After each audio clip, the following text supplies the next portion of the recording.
എന്റെ എടുക്കുകയും വേണ്ട. എൻ്റെ ഒരു വീഡിയോ ഇല്ല.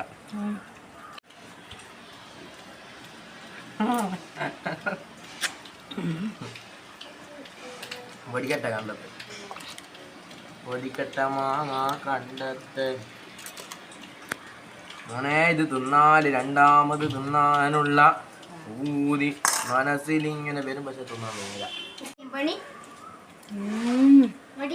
ഇർഫാനെടുത്തുന്ന വീഡിയോ എടുത്ത് എൻ്റെ എടുക്കണ്ട. സൂപ്പർ മാങ്ങ, എന്താ മധുരം.